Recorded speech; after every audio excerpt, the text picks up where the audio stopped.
Hello, I am Hacker of channel formerly known as Cartoony2. I hack channel from 2.7 to 2.13 and now give channel back and also give shirt that has Steven Universe YouTubers making me cry. I cry.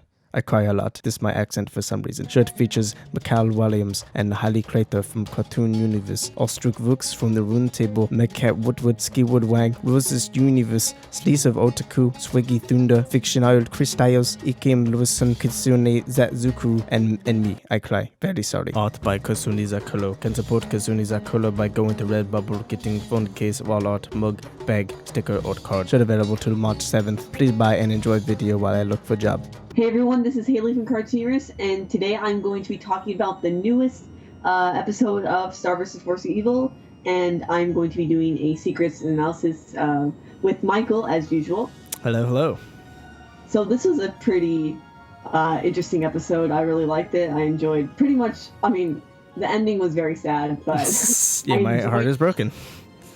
Not what it meant for, Star and Marco, but just as what happened, that was really interesting. Yeah, well, it was definitely an interesting dynamic. It didn't go quite the way I was expecting it to, but it was very heartbreaking by the end.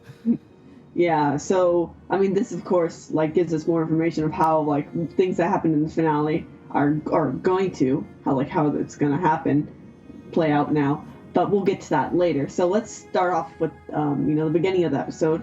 So basically, it starts out with Star and Marco singing to the song "Just Friends" while brushing their teeth, which we will hear again later in the episode. What is interesting is that the song does actually not finish while they're brushing their teeth, so you don't get to hear the "Just Friends" part, which is probably the most important part of the song. Yeah.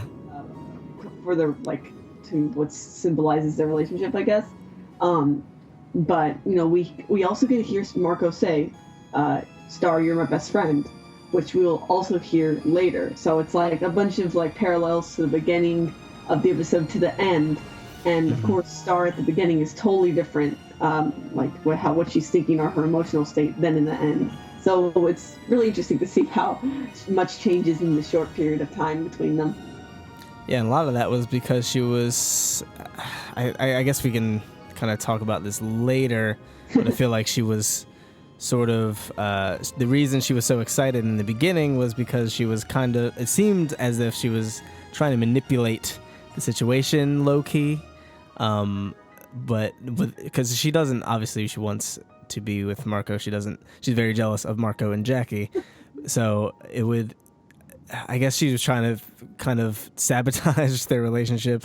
So this way she couldn't actually come out and say hey, I don't want you to be together. Yeah, but it is interesting how enthusiastic she is, because she gets tickets to go to a Love Sentence concert. Not only does she invite Marco, but she also invites Jackie because she doesn't want her to feel left out. Right. So if those were her intentions, that's very cruel. Yeah, and it may or may not be. We know Star's kind of going to the dark side. So it could be her intentions, but it would be Star-esque for her to invite Jackie just for fun, because she does like Jackie, and she does want, deep down she does want Marco and Jackie to be a thing, and Marco to be happy, and Marco to just kind of lighten up and enjoy Jackie's company. But there is the dark side of her where she kind of wants to manipulate the situation. So it's kind of hard to tell, honestly, because it's in Star's character to do either one, honestly, at this point. Yeah, at this point, she's changing for sure. Yeah. So the next day, Star makes concert T-shirts. It's funny to see how Marco's doesn't fit. And then later, when Jackie finally comes over to their Marco's house, we see that she makes concert skateboards. So it's kind of almost like both of them have brought their things to the table. Almost like Jackie one-up Star by making something more expensive and something more expensive. I don't know if that was what it was meant to be, but it's funny how they both bring stuff kind of unintentionally. They competition almost in a sense. Yeah. And while they're going to the concert, they're skateboarding, which we know Marco is no good at, and he manages to break both his T-shirt and his skateboard. So I'm wondering, does that symbolize breaking both of their hearts? Because they both gave, and he broke both of them. So we see in this episode what happens with Star. I'm wondering what's going to happen with Jackie after that. Interesting. I didn't even think about that. That's a good point. Yeah, that could actually really be the case. Yeah, this show loves its imagery with Yeah. like scissors, which I'll probably talk about eventually. I have a theory coming up on scissors and how it relates to like relationships of the show. Nudge, nudge. Yep. Okay, so after that, Marco, when he has his skateboard accident, he hurts a family of ducks. And what's funny is that $650 is brought up again, which we learned in a couple of episodes ago, I believe, or recently. Yeah. He gets Heinous. $650 every month because of merchandise. I can't remember the exact word, but he gets $650, which is royalty check. There we go. Royalty check. So 650 has come up a lot in the show, all with Marco and him having to pay that much. So it's like, yeah, they definitely don't want to let go of that joke. I wonder how they convert that exactly. Like, Earth currency has to be different from like Saint Olga's currency. What company is this? I actually have so many more questions about this, not related to the episode at all. I'm just very curious as to how Marco's merchandise works. Wow. So this little accident or this little situation or incident that happens makes Marco feel like not confident enough to hang out with either Star or Jackie, but Jackie cheers him up, which is of course good to see. We know Marcos in the past has had like issues with feeling like, oh no, like I don't deserve Jackie, or like things like that. Like he's not, self-confidence is pretty low. But both Star and Jackie think he's an amazing person. So it's good to see them try to cheer him up like that.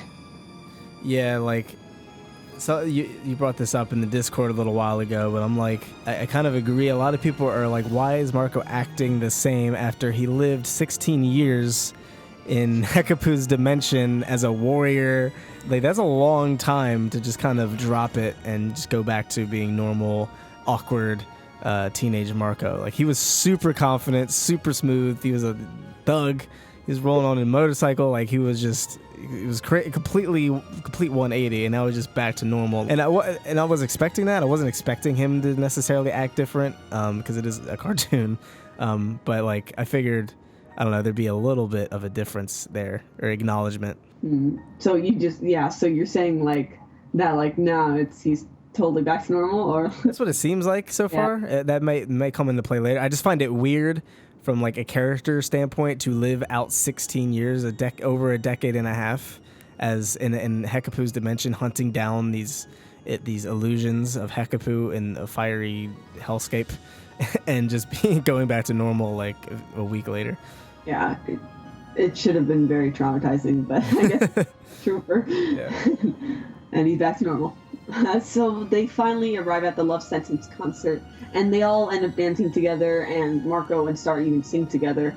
And, so we get to hear the song Just Friends again, and we can see how it really encapsulates their relationship right now. And, like, you have different people singing at parts, and they sing their respective parts. Like, it really matches up, like, with what Star's saying and what Marco's saying. And, it just works so well, especially for what happens very soon in the episode. Yeah. So, like, during the guitar solo, I believe, is, like, all these different couples start kissing, and even Jackie and Marco, which, of course makes Star walk away from this. And, Marco notices and apologizes to her about that, even though... Yeah.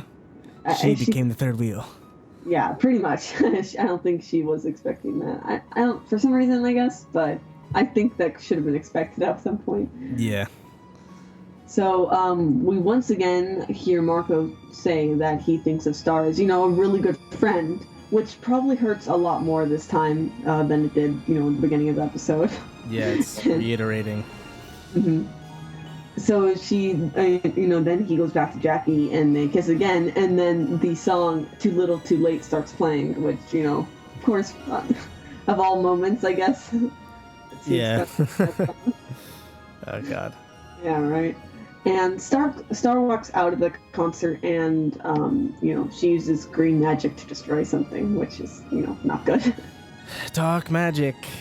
It's happening. She's losing control of her emotions, and this is what's gonna trigger her change. It's Jackie and Marco. Mm-hmm. Yeah. But something interesting I noticed is that we don't hear the lines from the song, and now it's too little too late, like that line. So perhaps maybe it's not too late, like she just thinks it is, but we don't hear that from the actual Mm. song. The magic blast kind of covers it up. I'm wondering if that was intentional or they're just like, oh, it's just don't play both at the same time.